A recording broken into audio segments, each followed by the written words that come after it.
John Hall has come all the way from Peoria. John, I was commending all these folks from Preston that you really did dedicate yourself.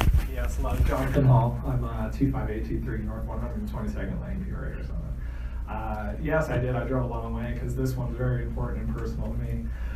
I may get emotional. I'm going to try to get through this. My dad was Tom Hall, and I'm here to tell his story. And he was killed in Yavapai County in 2016 while he was on his motorcycle on Highway 69 by a woman who, in her statement in the police report, says that she took her eyes off the road to reach for her cell phone. Whether or not that's true, I don't know. That's what she said. No investigation was done into data movement from that phone. No investigation was done into the black box of that car. What I had the unfortunate experience of, though, is seeing my dad get run over on an ambulance dash cam. There was a dash cam running on an ambulance who was doing a patient transport 2 or 3 cars back, and when they swerved to avoid my dad flying over the car that hit him, it triggered that camera, and I got to watch 12 seconds of the end of my dad's life. 6 seconds was before he got hit. April 2nd, clear day. You guys are all from here. I went to middle school across the street. Very bizarre to be standing here right now talking about my father, but April 2nd, clear day.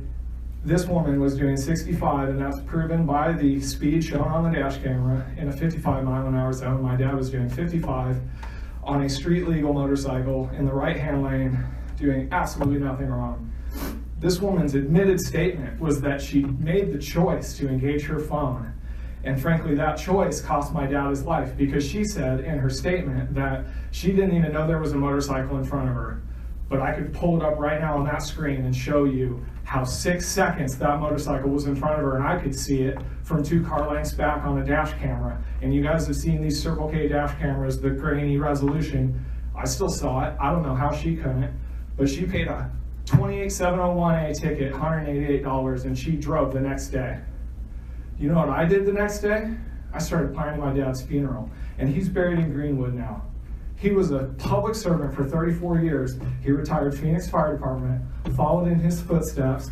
I'm serving the citizens now, seeing these accidents every single day. And to grow up in a place like this, I was born at County, but I graduated 2003 Camberley High School. Coach Weir, haven't seen him in 15 years. He was my wrestling coach. I'm back here fighting for this because it doesn't matter if I'm seeing this stuff in town, down there, or up here. The fact is that it's going unregulated, and that's the problem. We're not telling these people as leaders in our community that this is not a good idea because we're not putting it on the books. And I'm sorry that we have to tell people that it should be common sense, but we do. Past that, there was no closure for my family. That woman literally paid $188 and maybe never thought about it another day in her life. I have no idea, but I think about it every single day. It makes me cry every single day. Because I used to get off shift and call my dad and tell him, and we'd compare stories. Now I gotta go to Greenwood and sit there and tell him my stories. And it's a terrible reality that that's my day-to-day, but there was no consequence for the person that did that to my dad. And that's what these laws will do, because I came up here and I sat with the Yavapai County attorney, and I sat with the sergeant, and I sat with Officer Penner and the victim's advocate, and I asked them, how come she's only paying a speeding ticket? I got that same speeding ticket in the Baptist parking lot in Camp Verde when I was in high school because I fender-bendered. Same ticket. This person killed my dad, got that ticket. It's crazy. They told me because being on your phone is no more illegal than eating a hamburger going down the road. That's what they told me. And that is insane, because it has been statistically and scientifically proven for 10 years by study after study that this is more dangerous than drunk driving. But we're going to sit here and pretend that we can multitask or something. It's ridiculous. We have to tell people, please stop being on your phones, or this is going to happen to you, whether or not it's a primary enforcement ticket, which is great, or after you kill somebody because you made a bad choice, now you're going to pay for it with the same type of regulations that surround drunk driving. The fact that it's comparable, yet it's not regulated the same, to me is a disservice. I felt like growing up in a place like this, it was great, but and my family was, the justice was miscarried in our case. That's just all I really have to say. I really thank you for your time. I heard a lot of great things from you, sir, how you said you had a vision for that vineyard. I got a vision for the way laws should be regarding something I feel common sense.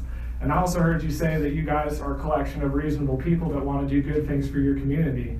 And this is a good thing for your community, and I'm glad that you guys are considering and pushing this Well, forward. and I might add, we also look at this a little beyond that. We think that this is the first step, that Yavapai County is taking a leadership role, and hopefully, our hope is this spreads. We will be certain that Senator Fan is notified of our actions. Absolutely. And she has been making every effort that you can imagine down there to try to get these things. And we have a deep involvement with the County Supervisors Association. So we're hoping that we will start something here that will start snowballing. So I hope so as appreciate well. your dedication. Thank you. Your passion. Thank you.